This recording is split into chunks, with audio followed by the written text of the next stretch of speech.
Scarlet Knights fans, welcome to another episode of Night Watch. I'm your host, Larry K. I just wanted to briefly, once again, break down and discuss that Princeton Rutgers basketball game, season opener, and touch on what I see for the Iowa Rutgers game coming up on Saturday. So, obviously, you knew my opinion on the basketball game. Pretty sloppy showing.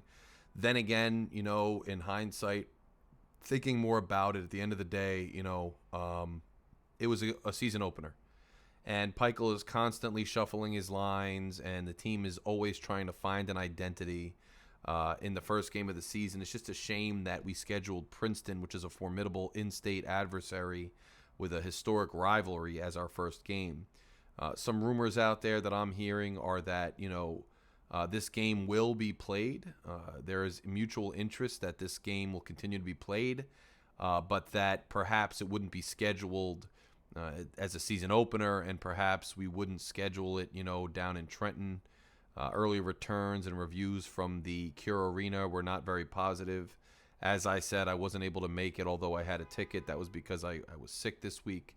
But going forward, I think it'll be interesting to see where this game is in the schedule. I'd like to see it kind of the middle of the out of conference schedule, similar to where Seton Hall usually is, in that fall to winter, November, December window, but not as a season opener. And perhaps have it, as a home and home, I think could work. I've heard some discussion, maybe it'll be at the Rock at Prudential Center. We do have the game against Mississippi State this year there. It's close to me, obviously, but I'm not sure it makes much sense when Princeton is all the way down in Princeton and Rutgers is in Piscataway, New Brunswick area. I say, why don't you just do a home, this season and away next season, home this season, away next season, if you're going to do the game. I don't mind the game, but the team's got to get their stuff together. Some interesting stats from the game. Jamichael Davis played the most minutes of anybody on the team with 29 minutes, and I find that interesting. A young player. You have Simpson there. You got Fernandez in as a transfer, but Davis played the most minutes. And Davis looked very fast on the floor. He looked like he was eager. He wanted to create. His game looked tenacious, but he didn't seem in control of his game. And I thought that held the team back to an extent, but he wasn't the only one. I mean, obviously a lot of things held the team back. Gavin Griffiths only played 13 minutes, probably the least amount of minutes of everybody that got in the game. Gavin, he looked like he had some of the makings of that offensive power that we've been so eagerly anticipating. The drop back three was nice. He had some other plays there, 4 points for Griffiths, but it did not look like he was quite ready. It looked like he was struggling on defense a little bit. If you're a Rutgers fan, a lot of people were banking on Griffiths coming in and making an immediate impact. Some people even had the audacity to say that he would replace Cam Spencer relatively easily. I think it's unrealistic to expect a true freshman to contribute in that way. And if I know there's superstar players coming into the program, and I know that Griffiths is the highest rated recruit that we've had. And I know that we expect immediate impacts, especially from superstar true freshmen. But true freshmen are true freshmen, and they need time to adjust to the game and to expect them to make not just immediate impacts and solid impacts, but to expect them to be true difference makers, and serious players that the rest of the conference needs to be on notice for. You got to slow your roll a little bit. I'm not saying Griffiths can't be that impact player this season, and he very well may be. This is just the first game. But it's going to take a little bit of an adjustment period, even if that's just a few games.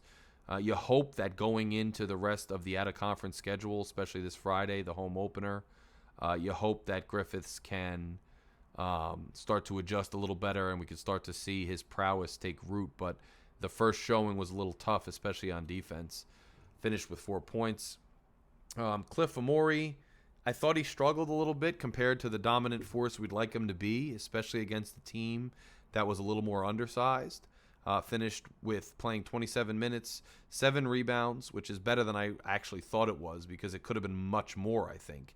He let a few get away there. 7 was higher than I expected, but imagine if it was about double that what the outcome of the game could have been. 12 points, 1 assist, and the assist was gorgeous. It was the alley-oop to Antoine Woolfolk. And by the way, having Wolf and Amori on the court at the same time, I've long kind of wanted to see a bigger four with Cliff on the floor. I know it's been, a lot of people have been naysayers about that in the modern basketball game.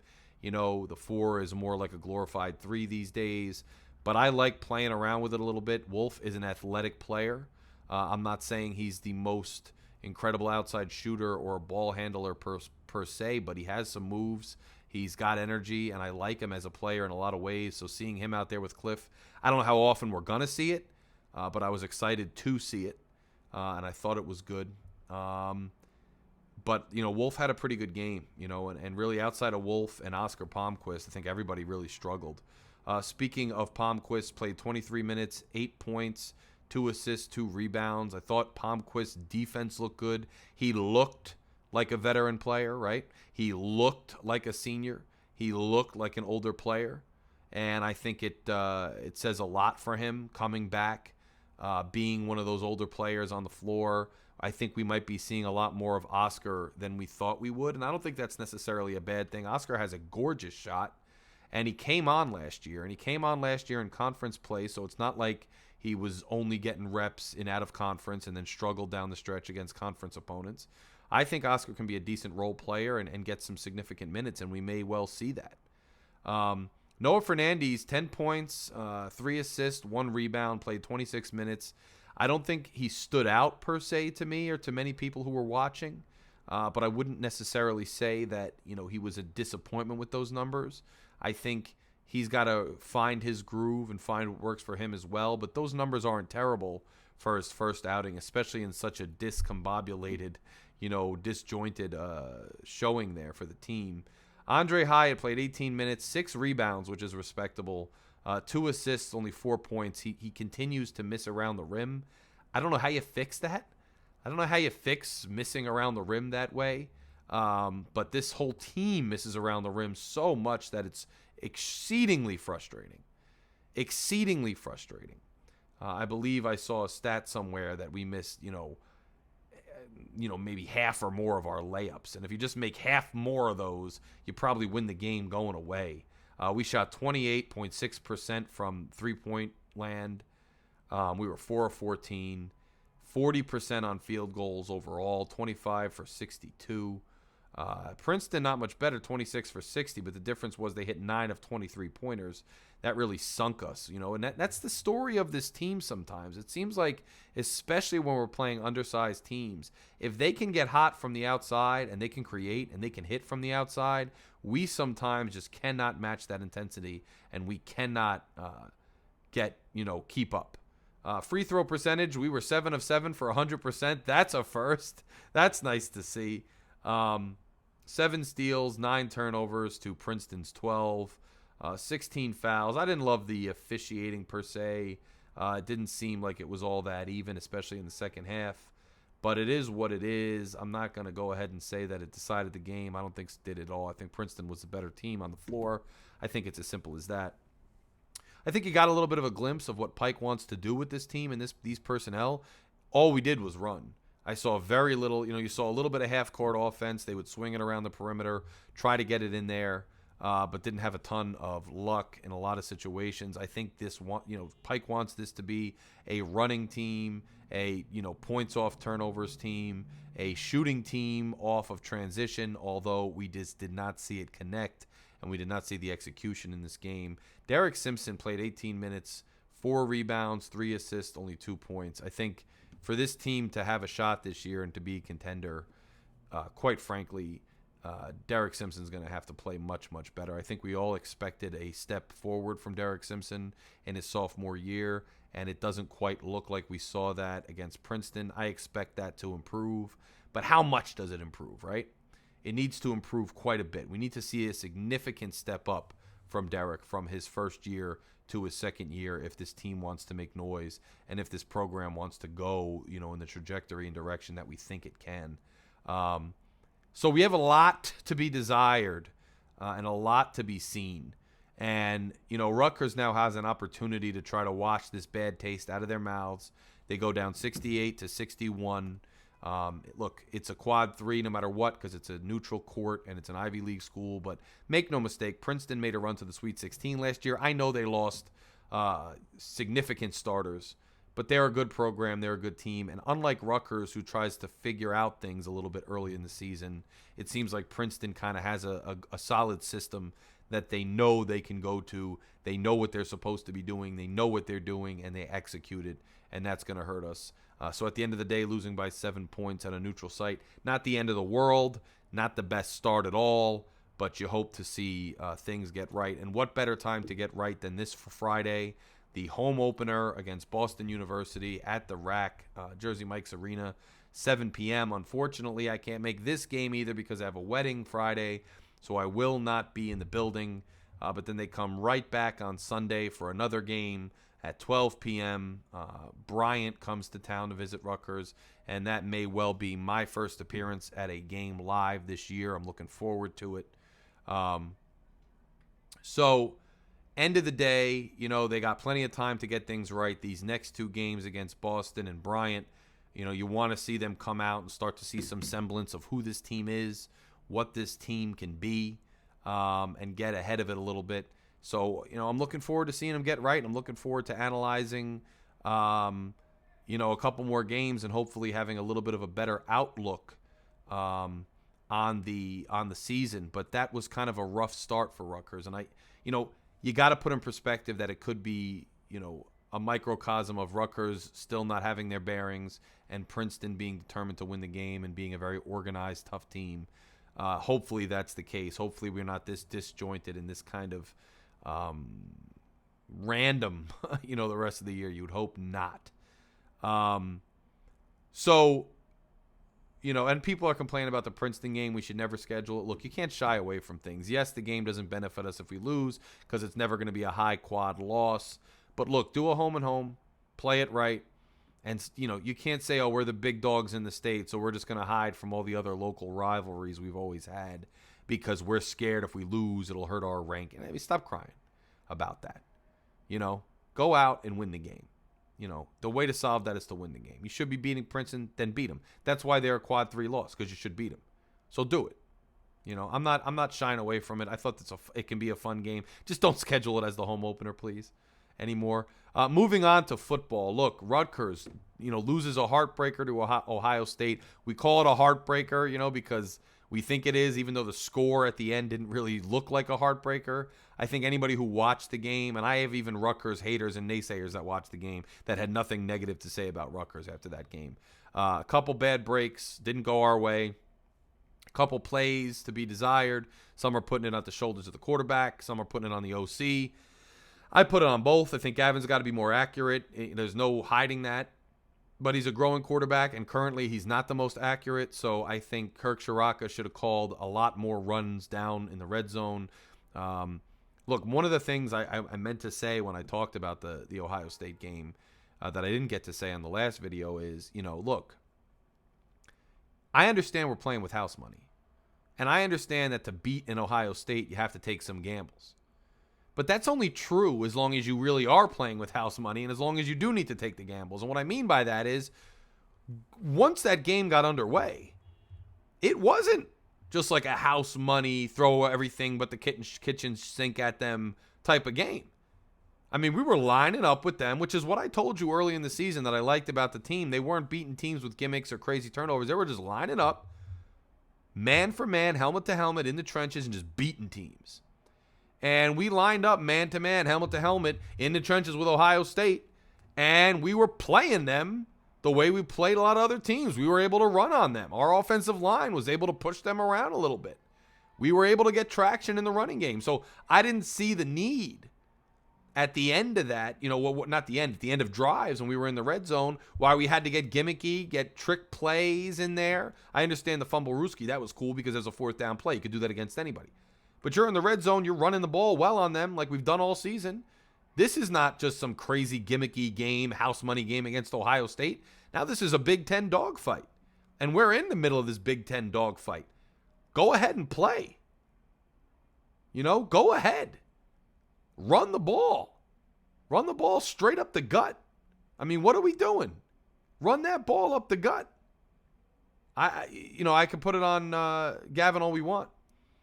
And one thing I'll say about Gavin, too, is, look, in this Iowa game, let's get into it. Lowest over-under number ever, 28.5. That's the total number, the total over-under number. Iowa has just a terrible offense right now. They are just really... They lost the starting quarterback. They can't throw the ball for anything. Brian Ferentz has been given his walking papers. They're struggling mightily on offense, maybe more than we've seen in recent memory. And it's not like Iowa's ever really lit it on fire per se, but they've been significantly bad. They are a 7-2 team. They are dominating the West to some extent. They have a chance. But the West is not nearly as strong as the Big Ten East. The end of the day, look, their defense is very good. And their defense is the type of defense that will win that team games. And that is not just in terms of scoring points themselves, i.e. in pick sixes or scoop fumble scores, but in creating short fields for that offense to actually crank out some field goals or some touchdowns. Based on what I saw from the Scarlet Knights, based on what I saw from the Knights against Ohio State, I think Rutgers is fully capable of beating Iowa on the road and getting to 7 wins on the season. The question remains, now this is a road game, but we did play Indiana homecoming. We took care of business. This is not Indiana, but it's a tough place to play, Iowa City. I expect it to be packed. And I expect it to be a hostile environment. And the trenches, Iowa's always going to be tough, similar to a Wisconsin. And I said, they're not the same team. I'm not equating them to Wisconsin. But that traditional trench-heavy team is always a little bit of a challenge for the Scarlet Knights because that's just generations of building those things. But we have a chance here. If our defense can create a turnover or two, and if our defense could rise to the occasion, stop their running game, we have a pretty good run defense now with Powell out, and we saw it bite us on a 3rd and long against Ohio State. It's always tougher with Powell out to try to stop a running game, but I think we have the personnel to do it even with him out. If you can stifle Iowa's running game and you can capitalize on some turnovers and some mistakes and put our offense in a short field, and if Kyle Monangai and our offensive line can continue to do what they've done all season and run the ball effectively, get Kyle Monangai to 1,000 yards. He's only a handful of yards away. He's over 900. Get him to 1,000 yards rushing. Maybe not today, but get him closer. And I don't see why you can't. If you get him to 1,000 yards rushing this day, I think is a good chance we win because it'll be rushing for near or over 100 yards. Gavin Wimsatt, look, get him running the ball. First of all, it's one thing I want to say. He needs to work on his accuracy. There's no way around it. He needs to work on it. But he's a sophomore quarterback. He's a dual-threat quarterback, and that's a big part of his game too. And he also is capable of making plenty of throws, and he has made them this year. And he's thrown for touchdowns this year, and he's led some good drives this year on his arm and with his legs. Looking at Gavin against Ohio State, I'm looking down the line, and I already told you that our line for the first time in a year, ever maybe, was the same size as Ohio State's line. Well, how about Gavin Wimsatt? The quarterback. I was worried going into the game, is he going to get hurt if we run him too much? Forget the kid. I'm not saying forget it, knock on wood. You don't want Gavin to get hurt, but he's a big dude. He's not just fast. He's not just capable. He's a big man, Gavin Wimsatt. Run him too. If you get him and you get Kyle, and then you mix in a little bit of Sam Brown, a little bit of Aaron Young, get them in there. Get them running the ball. And then some well-placed throws to our playmakers, to Jackson, to Dremel. Get the ball in there at opportune times. Protect the ball on defense. Don't let Iowa move. Don't give them any cheap ones, right? That defense is good, right? This is defense against defense. That defense is good. So don't gift wrap them anything. Don't go for it on a 4th down when we're too close to our side of the field. Don't gamble too much. Don't gamble with the play calling. Don't try to air it out too much. Don't make any errant throws. Definitely don't give them a pick six. We know how that goes for this program. But be methodical. Get the points when you can get them, and then trust the defense to hold that, anemic Iowa offense to less points. And we got a real chance to win this game. I'm going Rutgers 17, Iowa 10. And that could be from a mix of defensive scoring from either team. But 17-10 is the final score I'm going with, Rutgers. Doesn't mean we're going to do it. Don't be surprised if a road game and that trench warfare is a little tough going up against that defense and we don't do it. But we're fully capable of doing it. And to get this season over that next hump, to make this season even more of a step forward, to make this season and this program's trajectory even further along than we initially thought, go out and win this game. We're capable of winning this game. Go out and win this game. But those are the keys to me, is stifling their offense at every turn, perhaps creating short fields for ourselves, whether that be with the field position battle or whether that be through turnovers. From a coaching standpoint, don't take too many gambles with crazy plays or high-risk plays. Don't take too many gambles with going for it on fourth down unless we really feel confident with where we are on the field and what's at stake. Protect the ball, and I think we have a good shot at winning this game just because of how the defense and offense stacks up. And then we'd be on to Penn State, and then we're going to finish with Maryland. But you can't look ahead. You got to stay where you are now. And so, we could talk about Ohio State all we want, the fact that our quarterback isn't accurate enough, et cetera, et cetera. You can do that all you want. But against a team like Iowa, and maybe even against every team we play this year, stop waiting for that miraculous step up in accuracy to happen. Take the throws and make the throws you know the young man can make as a sophomore in the program. Live with those throws. Live with the throws that he overthrows but don't turn into turnovers. And then rely on his legs and the running back, especially Kyle Monungai's legs, and that line and that defense to win you and grind you out of game. People could complain all they want that, we play a brand of antiquated football, this and that, old school Big Ten. Well, there's no better place to play that than in Iowa City against Iowa and the Hawkeyes. I mean, just go do it. You want to play old school Big Ten smash mouth football? Here's your chance to do it. And we've been doing that good all season. So that's the recipe for success, and as well as hitting them with a nice throw here and there at the right spots, because Gavin Wimsatt is capable of hitting a nice throw here and there. Do it.